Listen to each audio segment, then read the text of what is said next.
북한 김정은 위원장은 어떤 상태일까요? 최근 뉴욕 포스트 언론 보도가 김정은 위원장의 상태를 단적으로 얘기해 줍니다. 죽었거나 뇌사거나 무사하거나, 예, 기사가 이렇게 나갔는데요. 예, 지금 오리무중입니다. 아무 말 대잔치가 막 쏟아지고 있는데 저희는 그래도 아무 말 대잔치를 할 수는 없지 않습니까? 그래서 관련된 소식통, 정통한 소식통을 한번 모시고 지금 북한 상황이 어떤지, 그리고 중국 상황이 어떤지 알아보려고 합니다. 뭐 전문가시죠? 우수근 교수님 나오셨습니다. 안녕하세요. 네, 안녕하십니까? 예, 네. 잘 지내시죠? 네, 그렇습니다. 예. 자, 뭐 일단 4.27 판문점 네. 선언이 2주년이 됐는데 썰렁했습니다. 네. 뭐 지금 상황도 상황이고 북한 상황도 상황이고 코로나19도 그렇고 좀 어떻게 보셨나요?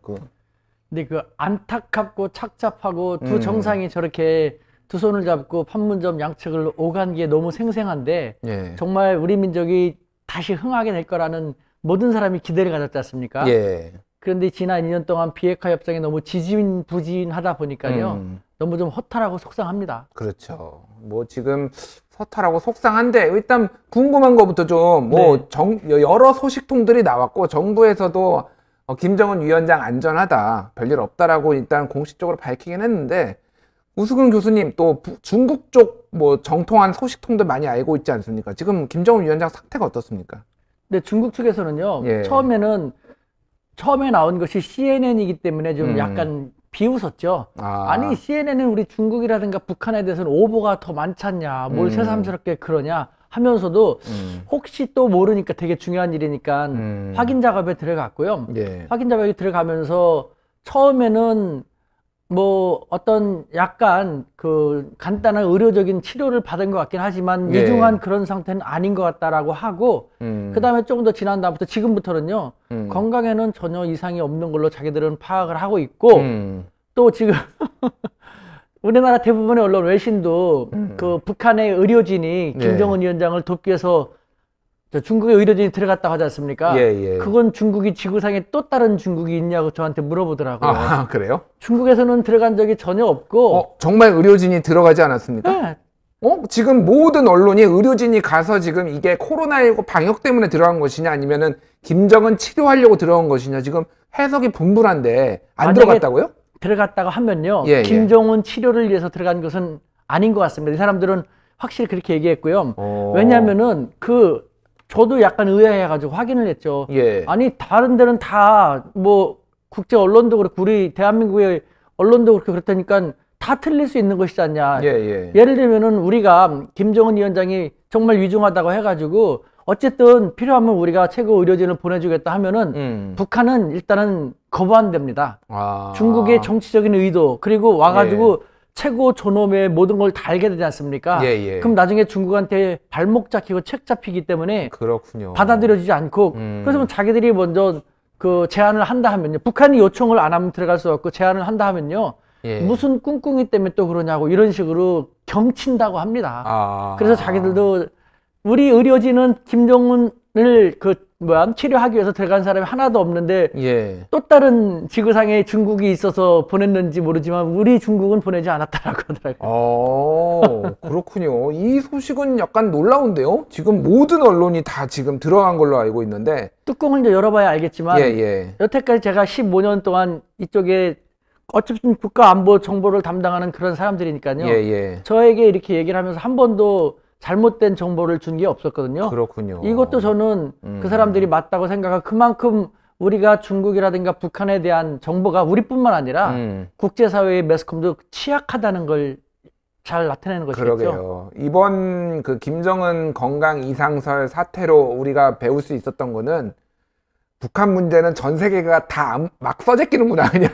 예. 아무 말 대잔치를 하는구나라는 거를, 네, 저희가 다 확인할 수가 있었는데, 어쨌든 교수님이 중국 쪽에 파악한 바로는 의료진이 아예 들어가지도 않았다. 그리고 만에 안에, 예, 김정은 치료용으로 들어가지 않았다. 그 만에 안에 들어갔다라고 하면은 그거는 다른 목적으로 들어갔을 것이다, 이렇게, 예, 확인을 해주신 거네요. 네. 알겠습니다. 자, 지금 문재인 대통령이 코로나19로 북한하고 같이 방역 같이 하자, 협력하자라고 했고, 철도도 이제 연결하자라고 얘기를 했는데, 북한은 지금 아무 얘기가 없어요.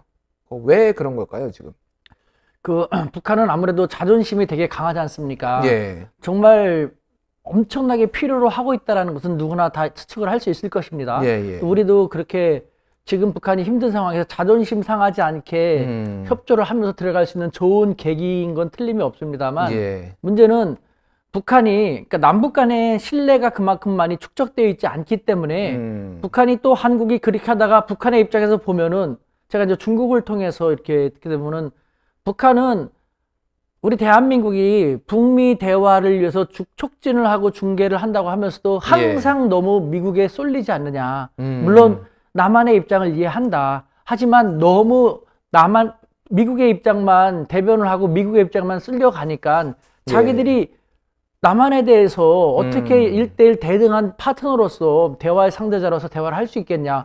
이번에도 무슨 일을 해가지고 남한을 받아들여주면 또 자기들이 표현하는 그 남한에서는 또 미국에 쪼르러 가서 미국한테 얘기하고 허락을 받다시피 할 텐데 아직은 온전한 대화의 상대가 아니라는 그런 식으로 간주하고 있다고 하더라고요. 그렇군요. 그러니까 이번 같은 경우는 일단 되게 중요한 일이니까요. 그러니까 중국이 저한테 하는 얘기도 한국과 중국이 이것저것 떠나가지고 코로나가 북한에도 환자가 없을 리가 없잖냐. 한국도 중국도 주변 국가 다 있는데 특히 북한은 의료 인프라가 상당히 낙후되어 있기 때문에 한국과 중국이 독자적으로 아무리 잘 컨트롤 하더라도 정말 안 좋을 수 있지 않냐. 그러니까 북한의 특성을 잘 알고 북한이 화내지 않고 거절하지 않게끔 중국하고 한국이 협력해갖고 잘 도와주는 것. 그러면서 남북한 및 중국이 뭐 동북아에서의 어떤 감염병 확산 방지 협력이라든가 환경 오염 확산 협력이라든가 의 틀을 만들어 나가는 건 어떠냐라는 제안도 지금 하고 있죠. 그렇군요. 그러면은 지금 김정은 위원장은 지금 어쨌든 지금 상황에서는 또 게다가 두문불출 중이니까 이거를 뭐 이렇다 저렇다 지금 반응하기는 힘든데 김정은 위원장은 언제쯤 그런 공식석상에 나올 테고 언제쯤 남한과의 이런 뭐 커뮤니케이션 이런 것들이 좀 이루어지리라고 한국과의 커뮤니케이션이 이루어지리라고 보시나요? 일단은 김정은 위원장이 살아있다라는 것은요. 그러니까 중국도 첩보망이 되게 많지 않습니까? 그렇죠. 휴민트란트가 테킨트 뭐 정말 뭐 무시 못하게 많은 나라인데 북한에 대해서 중국도 처음부터 CNN의 그런 보도를 보고 확인한 결과 살아있다. 뭐 그렇게 위중한 거 아니다. 무슨 의료적인 치료를 받았는지 모르지만 살아있다고 그 다음부터는 살아있다는 건 확실히 얘기하고요. 어떤 이유로 두문불출하는지는 잘 얘기를 하지 않고 있습니다. 그러니까 아마 그걸 확인하고 있는 것 같고요. 그러니까 지금 중국 측 의사도 의사지만 제가 남북한이라든가를 상황을 바라볼 때 우리가 먼저 우리가 독자적으로 북한과의 물밑 대화가 창구가 아마 있을 겁니다. 조금 있겠죠. 더 신뢰를 구축하기 위해서 이제는 우리가 180석의 집권 여당이 됐기 때문에 미국에 너무 좌우되지 않을 것이다라는 그런 모습을 보여주면서 북한의 입장에서는 실망을 했다고 하니까요. 그렇지 않다는 모습을 다시 보여주면서 필요에 따라서는 중국도 북한과의 협력 같은 것, 남북한 협력을 간절히 바라고 있기 때문에 중국과의 협력도 우리가 이니셔티브를 쥐고 들어가는 것, 그것도 필요하겠다라는. 그래서 저는 오히려 코로나19라는 것은 상당히 안 좋은 재해입니다만 남북 교류를 재개함에 있어서는 명분이 될 수 있다. 모멘텀이 되겠다라는 생각이 들더라고요. 그렇군요. 일단 지금 우리 한국이 북한한테 제의를 한 거는 남북 철도 연결과 코로나19 방역 공동 대응인데 이 남북 철도 연결을 일종의 경협의 신호로서 지금 저는 줬다라고 보거든요. 북한 측에. 북한이 이거를 좀 어떤 식으로 해석을 할 가능성이 높은가요?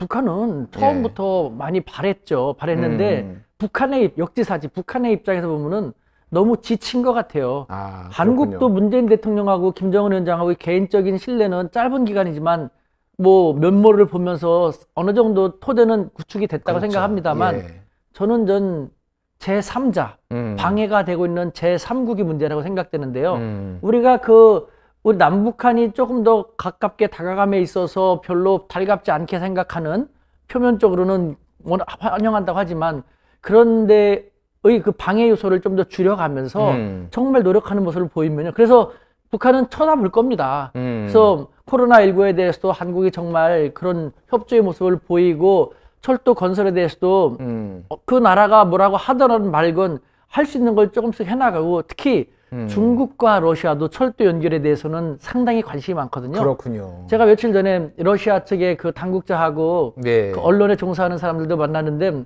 남북 철도 같은 경우는 실제로 유엔 제재에도 해당되지 않기 때문에 할 수 있다. 미국에 대해서 너무 눈치만 보지 말고 예. 할 수 있는 것은 해나갔으면 좋겠다라고 하거든요. 그러니까 뭐 미국은 별로 안 좋아하겠지만 남북, 중, 러가 이 동북아시아 국가들끼리 서로 환경 대응을 한다라든가 아니면 경제 협력을 한다라는 측면에서 예. 조금씩 해나갈 한국이 이니셔티브를 지금 해나가는 모습을 보이면 북한이 조금씩 마음을 열지 않을까라는 생각이 듭니다. 그렇군요. 자, 지금 북한 상황이 매우 어렵다고 저도 얘기를 들었는데 지금 북측 대표단이 지금 중국으로 간다라는 얘기가 있어요. 그래서 식량 공급하고 무역에 관해서 논의할 예정이라고 하는데 이게 지금 어떤 식으로 좀 회담이 진행이 되고 어떤 결과가 중국 측은 지금 어떻게 반응을 할 것으로 보시나요? 네, 중국은 아직 공개적으로 이에 대해서 확인을 안 해주고 있는데요. 예. 뭐 저는 그렇게 될 가능성이 크다고 생각합니다. 왜냐하면 북한 같은 경우는 지금 이 코로나19 때문에 뭐 초창기부터 자기들의 생명줄과 같은 중국과의 국경도 봉쇄하다시피 했지 않습니까? 가뜩이나 경제 상황이 좋지 않은데 일단은 의료 인프라가 워낙 낙후됐다는 걸 스스로 알기 때문에 그런 식으로라도 집권을 위해서라도 막았다라고 생각되고 지금 경제가 상당히 쉽지 않다라는 것이거든요. 그래서 뭐 17년 만에 국채도 뭐 국내용으로 발행한다라는 그런 얘기도 나올 정도니까 중국과 북한은 모종의 대화 채널을 가동을 함으로써 중국이 뭐 음으로 양으로 북한 경제에 도움이 되게끔 도움을 줬을 것이고 이번에는 뭐 경제 사절단 형식으로 와갖고 조금 더 본격적으로 중국이 북한에 대해서 인도적인 측면에서 어떤 경제 협력을 하려고 하지 않을까라는 생각이 듭니다. 지금 북한 상황이 많이 어렵죠? 어느 정도로 좀 들으셨나요? 지금 북한 상황이? 네, 일단은 코로나19로 뭐 표면적으로는 코로나19 관계없다, 확진자 없다고 하지만 사망자도 적지 않다는 것이 많이 나오고 있지 않습니까? 뭐 확진자가 없을 수가 없습니다. 이미 확진자는 있다라고는 인정은 했어요. 최근에는. 사망자도 그렇고 지금 확산도 적잖이 되고 있을 상황인데 그러다 보니까 가장 중요한 민생고지 않습니까? 민생고에 직결되는 중국과의 국경도 막을 정도. 그것은 곧 그만큼 뭐 경제보다도 더 코로나 상황이 절절하다는 것이고 또 지금 17년 만에 국채 발행을 고려한다라는 것은 그것도 북한 전체 예산의 약 60%에 해당되는 규모를 한다는 거거든요. 이것은 그만큼 북한 경제가 쉽지 않다라는 거. 그렇군요. 지금 같은 상황에서 북한의 최고 지도부 뭐 김정은 위원장은 오리무중인데 그 같은 상태에서 북한이 경제 사절단을 파견해서 중국에서 뭐 이야기를 한다라는 것은요. 경제도 그만큼 심각하다라는 것을 나타내는 것이겠죠. 그렇군요. 근데 국채를 발행하면 누가 사나요? 저는 그게 좀 궁금하더라고요. 국내용이죠. 그러니까 사실 판매라고 하지만 강매죠. 북한의 국영기업이라든가 아니면은 북한 당국의 암묵적인 그 허가를 받고 무역을 하는 사형기업들 있지 않습니까? 그쪽에도 뭐 사실상 국내용으로 강매하는 거죠. 그렇군요. 저는 북한 국채를 도대체 누가 살까 굉장히 궁금했는데 국내용이었군요. 알겠습니다. 자, 김정은 위원장 건강 이상설 나오면서 후계 구도 얘기가 또 한참 나왔어요. 그래서 뭐 김평희를 주목해야 된다. 뭐 아니면 김여정이 사실상 2인자 자리를 굳혔다. 이렇게 뭐 얘기가 나왔는데 교수님이 좀 파악한 바로는 어떻습니까? 지금 북한 후계 구도는. 지금 겉으로 드러나는 것은 김여정이 가장 근접하다고들 많이 얘기하는데요. 워낙 폐쇄적이고 뭐가 어떻게 될지 모르는 뭐 예측 불가한 그런 곳이기 때문에 조금 더 지켜볼 필요가 있겠죠. 그런데 러시아 측의 어떤 뭐 소식통에 의하면요. 일단은 작년 12월부터 그러니까 작년 12월 노동당 전당대회 있었지 않습니까? 당대회 때 김여정을 갖다가 유사시의 후계자로서 이미 구도를 마련했고 지금 김여정 이름으로 개별적으로 뭐 중요한 활동에 대한 하달사항 같은 것도 내려오고 있다고 합니다. 이와 같은 것을 보면은 김정은의 입장에서 다른 사람보다는 김여정이 가장 믿을만하고 가깝게 느껴질 거니까 가장 가깝겠습니다만 이번에 김정은 위원장이 건강상에 전혀 문제가 없는 것으로 나타난다면요. 후계구도 얘기를 꺼낼 수가 없게 되겠죠. 그렇군요. 그리고 저는 오히려 김여정 얘기가 많이 나오는 것이 오히려 김정은이 건강하구나라는 거를 반증한다고 생각했어요. 왜냐하면은 김정은 위원장이 만약에 건강이 실제 안 좋고 막 진짜 위중하다라고 하면은 이미 김여정이 아니라 각종 권력투쟁, 암투가 벌어져야 되는데 김여정 이름이 굳건하게 나오고 이렇게 한다라는 거는 오히려 그거 반증한다라고 생각을 했는데 제가 해석한 게 좀 더 현실적이지 않나요? 그러니까? 그것도 충분히 설득력이 저는 있다고 생각합니다. 하지만 워낙 예측 불가한 그러한 곳이기 때문에 그 후계부도는 정말 민감하고 김정은이 지금 생생하게 살아있는데 아무리 자기 누이라도 김여정이 후계부도다 이렇게 된다면요 조금만 있으면 권력은 절대 나눌 수 없다고 하지 않습니까? 김정은하고 김여정의 관계도 안 좋게 될 수 있기 때문에 지켜볼 필요가 있지 않을까 싶습니다. 후계자로 낙점했다라는 아니지만 어쨌든 좀 더 많은 신임을 받고 있다. 이 정도로는 좀 해석을 할 수가 있겠네요. 그러면 김정은의 입장에서는 기분이 안 좋을 수도 있죠. 그렇군요. 건강한 상태라면은 나이 차도 몇 살 안 나는데 내가 지금 60, 70대도 아니고 내가 뭐 좀 잘못하면은 아 얘는 안 돼. 이렇게 되면 안 되지 않습니까? 그러니까 이 후계구도라는 말이 나오는 자체가 많이 나오는 자체가 김정은이라든가 북한 최고 권력 기득권층에서는 별로 안 좋게 생각할 수도 있을 겁니다. 그렇군요. 박봉주 뭐 권력서열 3위나 박봉주 이분은 뭐 저는 잘 모르는 분인데 이분은 어떤 분인가요? 네, 저분 박봉주는 내각 총리를 적어도 세 번이나 여기만 경제통입니다. 그렇군요. 그러니까 상당히 온건하고 합리적으로 경제에 해박한 지식, 현장 경험이 발달해가지고 김정일 시대 때도 그때부터도 이미 총리도 시키고 다양한 부처에서 경험을 쌓게 해가지고 지금은요 북한의 공식 서열 3위죠. 3위. 국무위원회 부위원장을 하고 있는데 뭐 경제하면은 뭐 박봉주라는 식이죠. 그래서 이번에도 그 김정은 위원장이라든가 김여정은 자치를 감추고 있는데 박봉주 같은 경우는 뭐 평양의 여러 경제 현장을 시찰을 하면서 뭐 지시를 내렸는데 그것은 그런 것이죠. 최고 지도부가 없더라도 전혀 문제 없어. 경제는 잘 돌아가고 있으니까 여러분들 걱정할 필요 없어라는 것을 국내외에 어필하기 위한 그런 의도가 있지 않을까라는 생각도 듭니다. 그렇군요. 어쨌든 지금까지 교수님이 말씀하신 거를 좀 종합을 해보면 김정은 멀쩡하고 그리고 뭐 후계 체제 이런 거는 사실은 좀 언론들이 좀 오바해서 쓰는 거고 그리고 중국하고의 어떤 관계 개선을 지금 강하게 바라고 있고 한국 측이 제안한 것은 검토는 하고 있고 뭐 조만간 손을 잡을 가능성도 배제를 할 수 없다. 이 정도로 이제 요약을 할 수가 있겠는데 자, 한국이 이번에 총선에서 이제 여당이 압승을 했잖아요. 이게 남북 관계 그리고 한중 관계에 어떤 영향을 좀 뭐 미칠 가능성이 있을까요? 어떻게 보시나요? 저는 대단히 중요한 토대를 구축했다는 생각이 듭니다. 그게 우리나라 그 여당 승리가 그게 그 모멘텀이 좀 바뀔 수가 있는 건가요? 그럼요. 제가 중국하고 러시아 측에서도 이에 관련돼서 논평이라든가 글도 몇 편을 부탁받아갖고 오늘도 막 쓰고 왔는데요. 그러니까 아무래도 그 지금보다는 20대 국회에서는 여야가 거의 비등비등했지 않습니까? 그러니까 여권의 입장에서는 정부 입장에서는 사사건건 발목 잡힌다라고 생각될 수가 있는 것이죠. 그리고 또 북한의 입장에서도 아니 북미 간에 자기들이 중재를 하겠다고 하면서 미국 설득도 못하고 한국 국내에서도 계속 발목 잡혀서 해결도 못하면서 뭘 하겠다라는 거야 라고 했고 중국도 마찬가지거든요.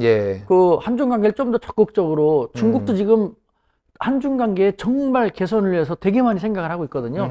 그런데 생각하더라도 한국에는 강력한 야당이 있어서 정부가 힘을 못 내니까 아유 한국하고 얘기해봤자 소용도 없어 라는데 지금은 구도가 완전히 바뀌었지 않습니까? 그러니까 정부 여당이 원하는 구도, 다행히 정부 여당은 지금 북한과 중국과의 관계 강화를 원하고 있지 않습니까? 우리 정부 여당이 조금 더 강하게 생각을 하면서 좀 이니셔티브를 강하게 치어 나간다면요. 아까 말씀드렸지만 북한도 한국이 하는 것을 좀 바라보면서 못 이기는 듯이 응할 것이고 중국은 얼씨구나 하면서 화답하고 나올 겁니다. 그렇군요. 어쨌든 좀 지켜봐야 되겠네요. 지금 새로운 국회가 출범을 하고 그러면은 한중 관계 그리고 남북 관계, 북중 관계도 좀 순차적으로 잘 풀릴 가능성이 높다 이렇게 보시는 거군요. 그렇습니다. 그러니까 우리가 이 180석이라는 것이 정말 신의 한 수처럼 되게 좋은 플랫폼을 마련했는데요. 그 중국을 잘 활용하는 게 좋을 것 같아요. 왜냐하면 중국이 지금 대내외적으로 점점 힘들지 않습니까? 코로나로 인해서 국제사회로부터 많이 지탄을 받고 또 엄청 손해배상을 막 소송을 막 당할 지경이지 않습니까? 국제사회에서 국제 협력이라든가 좋은 이미지를 공들였는데 그렇게 안 되고 있지 않습니까? 근데 이제는 한국은 바로 옆에 있는 중견 국가로서 연대를 더 강화해야 할 그런 입장이었는데 예. 한국의 여당이 강화됐으니까 중국은 지금 조가 아니라 경 단위의 경기 부양책을 내놓을 거거든요. 예. 오늘 그 5월 21일하고 2일서부터 양회가 개최된다는 거 오늘 발표가 됐거든요. 예. 거기서 드러날 텐데 엄청난 경제적인 수혜 혜택 같은 것을 우리가 얼마나 잘 중국하고의 관계를 개선해 나가려고 효율적인 전략을 딱 들어가느냐에 따라서 예. 우리 경제도 한 번에 회복될 수 있거든요. 그렇군요. 중국의 보복적 소비가 단위가 다르겠네요. 한번 하기 시작하면. 네, 그 중국과 함께 그 남북 관계라든가 예. 중국도 뭐 북중 관계 개선을 원하니까요. 한국과 중국이 협력을 하면서 북한을 안심시키면서 미국에 대한 안보 위협이 있지 않습니까? 예. 안심시키면서 경제 협력의 장으로 나온다면요. 우리가 이 180석을 가지고 이 동북아의 판도를 우리가 어느 정도 바꿀 수 있는데 상당히 유리하게 작용시킬 수 있는 것이죠. 알겠습니다. 예. 우수근 TV 잘 되고 있나요, 교수님? 우수근의 한중일 TV 여기 제가 잘 안 나가 그 구독자가 떨어지고 있어요. 우수근의 한중일 TV입니다. 예, 우수근의 한중일 TV 구독 많이 해주시고요. 저희는 또 다음번에 또 중국 이슈, 국제 이슈 있을 때 한번 모시도록 하겠습니다. 예, 지금까지 우수근 중국 동아대 교수였습니다. 감사합니다. 네, 감사합니다.